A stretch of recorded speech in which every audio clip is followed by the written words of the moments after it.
Indira park దగ్గర పెన్షనర్లు మొత్తం ధర్నా చేస్తూ ఉన్నారు. వాళ్ళకి రావాల్సిన బకాయిలు చెల్లించాలని డిమాండ్ చేస్తూ ధర్నా రాస్తారోకలు చేస్తున్న పరిస్థితి ఉంది. అసలు ఎందుకు ఈ బకాయి ప్రభుత్వం ఎందుకు బకాయిలు పడ్డాయి, పాత బకాయిలా, ఈ ప్రభుత్వం వచ్చిన బకాయిలా, ప్రభుత్వం ఎందుకు చెల్లించట్లేదు అనేది వాళ్ళతో మాట్లాడి తెలుసుకుందాం. మనతో పాటు ఉమ్మడి వరంగల్ జిల్లాకు సంబంధించిన నాయకులు మనతో పాటు ఉన్నారు, పెన్షనర్ సంఘాల నాయకులు. అన్న చెప్పండి, ఏం పేరు మీ పేరు? నా పేరు కందుకూరి దేవదాసు. నేను ఉమ్మడి వరంగల్ జిల్లా బకాయిల సాధనా సమితి జిల్లా అసోసియేట్ అధ్యక్షుడిని. ఈ రిటైర్మెంట్లు అయినటువంటివి మార్చి 2024 నుండి రిటైర్మెంట్లు ప్రారంభమైనవి. ఆ రిటైర్మెంట్లు ప్రారంభమై ఇప్పటికీ 20 నెలలు గడిచిపోయినవి. కానీ మాకు ప్రభుత్వము చెల్లించాల్సినటువంటి ఈ రిటైర్మెంట్ పెండింగ్ బిల్స్ అన్నింటిని కూడా, బకాయిలన్నింటిని కూడా ఇంతవరకు చెల్లించకపోవడం వల్లనే మేము విధిలేని పరిస్థితి లోపల, అంటే ప్రభుత్వానికి, ముఖ్యమంత్రి గారికి, ప్రభుత్వ ప్రధాన కార్యదర్శి గారికి ఎన్నో విజ్ఞాపన పత్రములు మేము ఇవ్వడం జరిగింది. ఇచ్చినా కానీ కాలయాపన చేస్తూ ఇస్తాము అని అంటూ గడుపుతూ తర్వాత ఈ విధంగా ఇవ్వకపోవడం వల్లనే విధిలేని పరిస్థితి లోపల మేము ధర్నా చేపట్టడం జరిగింది. ఈరోజు ఈ విధంగా ఇవ్వకపోవడానికి ప్రభుత్వము అనేక పథకాలు పెట్టి ఆ పథకాలన్నింటినీ ఏవి ఆపకుండా కేవలము మాకు రిటైర్మెంట్ బకాయిలు అనేటువంటివి ఇవ్వకుండా ఈ విధంగా చేయడం అనేటువంటిది ఈ పెన్షనర్లను వేధించడం తప్ప ఏమీ లేదు.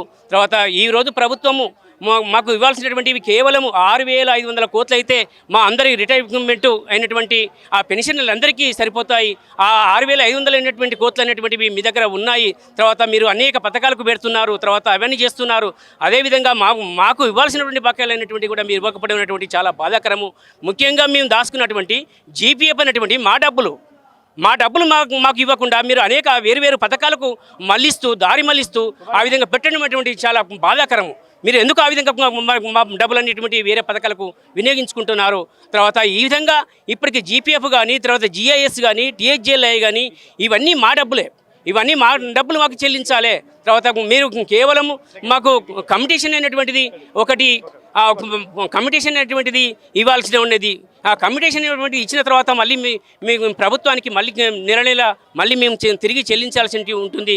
తర్వాత అదేవిధంగా ఇక గ్రాట్యుటీ అనేది కేవలం ఒక గ్రాట్యుటీ మాత్రమే ప్రభుత్వం ఇన్ని సంవత్సరాలు, మేము 30-40 సంవత్సరాలు చేసినటువంటి సేవలకు గాను ప్రభుత్వం ఒక గ్రాట్యుటీ అనేటువంటిది ఇవ్వడం జరుగుతుంది.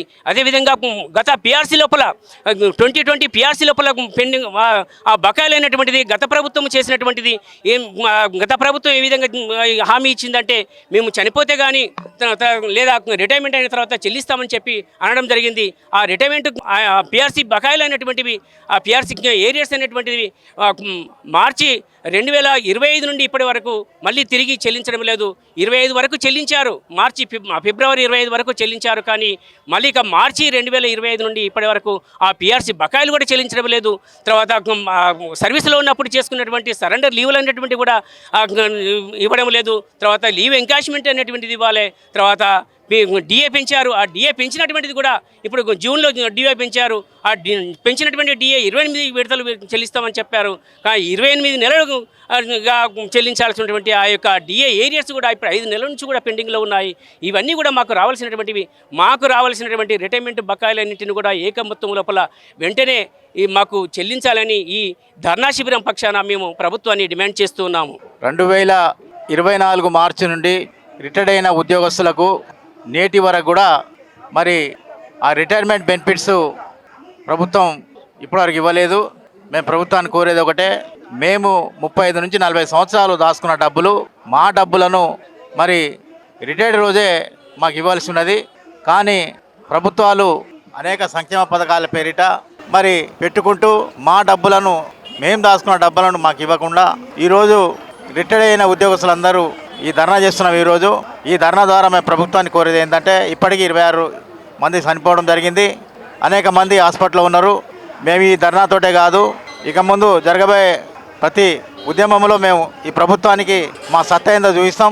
ఇప్పటికైనా రిటైర్డ్ ఉద్యోగుల సమస్యలు పరిష్కరించి వారికి రావాల్సిన బెనిఫిట్ వెంటనే ఇవ్వని పక్షంలో మేము తెలంగాణ ఉద్యమంలో ఎట్లా చేసినామో వింతల వారీగా, దశల వారీగా పోరాటం చేస్తామని ఈ ప్రభుత్వాన్ని హెచ్చరిస్తున్నాం. నేను రిటైర్డ్ ఎంప్లాయీస్ అసోసియేషన్ బకాయిల సాధన కమిటీ తరఫున ఉమ్మడి జిల్లా ప్రధాన కార్యదర్శి. సరే, ఇలా ధర్నా పిలిపివ్వడానికి మేము గత అక్టోబర్ నుండి రాష్ట్ర వ్యాప్తంగా ఇప్పటికీ 14 జిల్లాల లోపల పెద్ద ఎత్తున కమిటీలు వేసుకుని ఉద్యమిస్తున్నాం.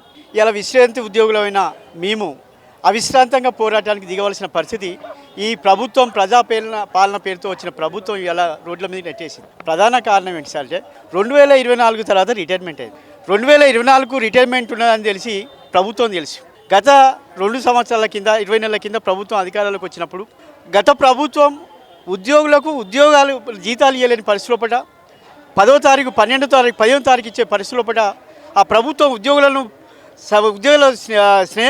ఫ్రెండ్లీ ఉద్యోగాలు అని చెప్పి ఉద్యోగులను గోసపుచ్చుకున్నప్పుడు ఆ ప్రభుత్వం ఉద్యోగ వ్యతిరేకమైన విధానాలకు నిరసనిస్తూ ప్రభుత్వాన్ని మేము తొలగించగలిగినాం. ఇలా ప్రజాపాలన ప్రభుత్వం అధికారాలు తీసుకొచ్చింది ప్రధానంగా ఉద్యోగులు కారణం, అలా ఉపాధ్యాయులు ఉద్యోగులు ప్రధాన కారణం. అటువంటి సమయంలో కూడా మాతో మీరు అధికారంలోకి వచ్చినాక మీకు అధికారంలోకి వచ్చినప్పుడు తెలుసు ఎంత లోటు ఉన్నదో రాష్ట్ర ప్రభుత్వం లోపల.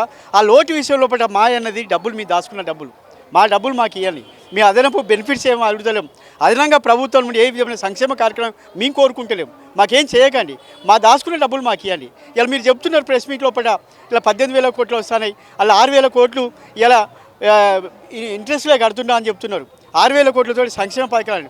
ఈ 6,000 కోట్లు ఇంట్రెస్ట్ కట్టినప్పుడు మేము గత 20 నెలల నుండి రిటైర్డ్ అయినా కానీ ఎంతో ఇంట్రెస్టులు కట్టి ఇలా రోడ్ల మీద పరిస్థితికి వచ్చి చాలామంది చనిపోతున్నారు, ఆత్మహత్యలు చేసుకుంటున్నారు.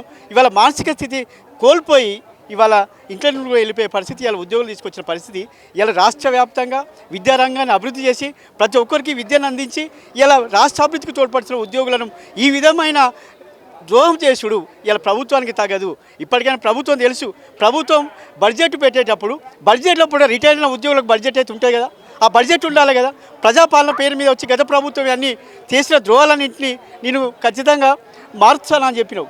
గత ప్రభుత్వం ఆర్థిక వ్యవస్థనంతా తన దగ్గర చేతిలో పెట్టుకోవడానికి గతంలో ట్రెజరీ పేరు మీద ఉద్యోగులకు పెండింగ్ బిల్లులు ఇచ్చడానికి స్వతంత్ర ఆలోచన కలిగి ఉండి ఇలా జీతభత్యాలు ఇచ్చేది.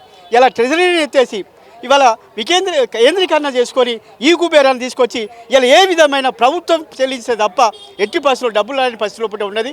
ఆ విధంగా ఉన్న వాటిని ఈ కుబేరాన్ని ఎత్తివేసి ఇలా రిటైర్ అయిన ఉద్యోగులందరికీ గ్రీన్ ఛానల్ ద్వారా చెల్లించాలని డిమాండ్ చేస్తున్నాం. అదేవిధంగా బడ్జెట్ లోపల ఇలా ఎంతమంది ప్రతి సంవత్సరం ఎంతమంది రిటైర్ అవుతారు వాళ్ళకి కేటాయింపు చేయాలి, వాళ్ళ డబ్బులు వాళ్ళకి ఇవ్వాలని చెప్పి కనీసం అవగాహన లేకుంటే ప్రభుత్వం నడిపే పరిస్థితి కాదు. ఇలా ప్రభుత్వాన్ని డిమాండ్ చేస్తున్నాం ఈ వేదిక మీద.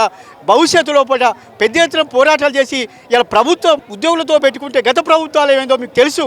ఆ విధంగా కాకుండా ఇవాళ మీరు ప్రభుత్వాన్ని నడిపించడానికి ఉద్యోగులకు మాకు రావాల్సిన బకాయిలను చెల్లించాలని చెప్పి మీ ద్వారా డిమాండ్ చేస్తున్న ప్రభుత్వాన్ని.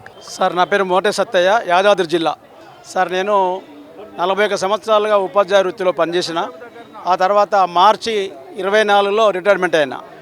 కానీ ఆనాడు రిటైర్ అయినప్పుడు మేము అనుకున్నవి ఏంటంటే మేము దాచుకున్నటువంటి డబ్బులు 41 సంవత్సరాలుగా జీపీఎఫ్ కానీ, జేఎస్ కానీ, ఏపీ జేఎల్ఐ కానీ, సరెండర్ లీవ్స్ కానీ ఇవన్నీ దాచుకున్నటువంటి డబ్బులు నా రిటైర్మెంట్ తర్వాత వస్తే నేను ఒక ఇల్లు కట్టుకోవడానికో, నా బిడ్డ పెళ్లి చేసుకోవడానికో, నా అప్పులు తీర్చుకోవడానికో అవసరమైతే అని చెప్పి దాచుకున్నా. కానీ రిటైర్మెంట్ అయిన తర్వాత ఇప్పటికి 20 నెలలు అవుతున్నప్పటికి కూడా ఈ రోజు వరకు కూడా ప్రభుత్వం మాకు ఇవ్వాల్సిన బకాయిలు ఏమాత్రం ₹1 కూడా చెల్లించలేదు. ఇది నిజంగా చాలా శోచనీయమైనటువంటి విషయం. ప్రభుత్వాలు మరియు ఉద్యోగ రిటైర్మెంట్ అయిన తర్వాత ఇవాళ బెనిఫిట్స్ గురించి బడ్జెట్లో అలాంటి విషయాలు తెలియదా వాళ్ళకు? బడ్జెట్లు పొందవలసిన అవసరం వాళ్ళకి లేదా? ఉన్నట్లయితే ఎందుకు విస్మరిస్తున్నారు వీళ్ళంతా? మాకు రావాల్సినటువంటి బకాయిలు ఇతరత్ర సంక్షేమ పథకాలకు కానీ ఇతరత్ర పథకాలకు కానీ ఎందుకు బదిలీ చేయిస్తున్నారు? మా డబ్బులతో ఇతరత్ర వాటికి బదిలీ చేయిస్తూ మాకు బకాయి పడడం ఇది న్యాయమేనా? ఇది కాబట్టి మేము ఒకటే డిమాండ్ చేస్తాము ఈ రాష్ట్ర ప్రభుత్వానికి. గత ప్రభుత్వాలు ఏనాడైతే ఉద్యోగులకు, ఉపాధ్యాయులకు, రిటైర్మెంట్ ఎంప్లాయీస్కు ఏ విధంగా ద్రోహం చేసే ప్రభుత్వాలు ఉన్నాయో ఆ ప్రభుత్వాలకు ఉద్యోగులు ఎలాంటి గుణపాఠం చెప్పినారో ఈనాడు ఉన్నటువంటి ప్రభుత్వం కూడా గత ప్రభుత్వాలు చేసేటువంటి మోసాలు కనుక చేస్తే ఈ ప్రభుత్వాన్ని కూడా అదే గతి పడుతుందని చెప్పి సందర్భంగా మేము డిమాండ్ చేస్తూ ఉన్నాం, హెచ్చరిస్తూ ఉన్నాం. ప్రభుత్వం దగ్గర డబ్బులు లేవు, ఆర్థికంగా ఇబ్బంది ఉన్నదని చెప్తా ఉంది కదా, మనం దానికి ఏం చెప్తారు సార్? ప్రభుత్వం డబ్బులు లేవనేటువంటి ప్రభుత్వం అయితే అనేక కొత్త పథకాలు ప్రవేశపెడతా ఉన్నాయని ఈరోజు మీరు చూడండి. ఈ మధ్యకాలంలో కొత్త పథకాలకు ఒక్కొక్క 100 కోట్లు, 200 కోట్లు, 1000 కోట్లు వెచ్చించుకుంటూ వాళ్ళ యొక్క ఓట్ల కోసం అనేక రకాలుగా ఆశ చూపుతూ ఉంది ప్రభుత్వం.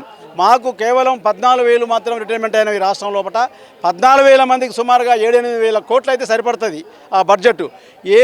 ఏ ప్రాంతంలో కొంత ఈ అనేక రకాల భూములు అమ్ముతూ ఉన్నారు ప్రభుత్వం. ఈనాడు భూములు అమ్మి ప్రభుత్వ సంక్షేమ పథకాలకు, ఇతర పథకాలకు వినియోగించుకుంటున్నారు కదా.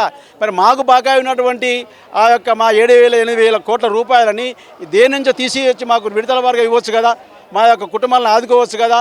ఈ మధ్యకాలంలో ఇప్పటి వరకు సుమారుగా 25 మంది 26 మంది ఉపాధ్యాయ ఉద్యోగులు చనిపోయినారు.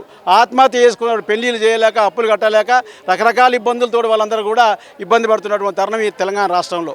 తెలంగాణ రాష్ట్రంలో వాస్తవానికి చెప్పాలంటే రాష్ట్రం తెచ్చుకుంది ఉద్యోగ ఉపాధ్యాయులు. ఆనాడు ఉద్యమంలో పాల్గొని 2001 నుంచి 14 వరకు పోరాటం చేసి ఈ రాష్ట్రం వస్తే ఉద్యోగం, ఉపాధి, నీళ్లు, నిధులు, నియామకాలు అయితే అని చెప్పేసి పోరాటం చేసినాం. కానీ రిటైర్మెంట్ అయిన తర్వాత కూడా ఎలాంటి మాకు బకాయిలు రావని చెప్పేసి కనుక అనుకుంటే ఈ తెలంగాణ రాష్ట్రం వచ్చేదా ఈనాడు? తెలంగాణ రాష్ట్రంలో ముందుని పోరాటం చేసి ఉద్యోగ ఉపాధ్యాయుల విషయం తెలియదా? ప్రభుత్వానికి తెలియదా? ఇప్పుడు కూడా మేము ప్రభుత్వాన్ని ఒక డిమాండ్ చేస్తూ ఉన్నాం. మాకు రావాల్సినటువంటి బకాయిలు ఏవైతే ఉన్నాయో బకాయిలు కనుక తక్షణమే ఈరోజు క్యాబినెట్ ఉంది, క్యాబినెట్లో ఈ యొక్క అంశాన్ని ప్రస్తావించి 2-3 విడతల వారీగా మాకు ఇవ్వాల్సినటువంటి బకాయిలని చెల్లించాలని డిమాండ్ చేస్తూ ఉన్నాం. చెల్లించని పక్షం లోపల ఈ రాష్ట్ర వ్యాప్తంగా జరగబోయేటువంటి ఎలక్షన్లలో ఉధృతంగా మేము ప్రచారం చేసి ప్రభుత్వానికి మా యొక్క సత్తా ఏందో మేము చాటుకుంటాం. మాకు తప్పనిసరిగా మేము డిమాండ్ చేస్తూ ఉన్నాం. మాకు రావాల్సినటువంటి బకాయిలు చెల్లించకపోతే అనేక రకాల ఉద్యమాలు, చివరికి ఆత్మహత్యలు కూడా మేము వెనకాడబోమని చెప్పేసి ప్రభుత్వాన్ని డిమాండ్ చేస్తూ ఉన్నాం. కాబట్టి ప్రభుత్వం కూడా స్పందించాలి. నిమ్మక నీరెత్తినట్టుగా ఉన్నది. ఆర్థిక మంత్రి కానీ, ముఖ్యమంత్రి కానీ అందరూ కూడా స్పందించి మా పట్ల, మాకు రావాల్సినటువంటి నిధుల పట్ల వారు శ్రద్ధ చూపించి తక్షణమే విడుదల చేయాలని డిమాండ్ చేస్తూ ఉన్నాం మేమంతా కూడా.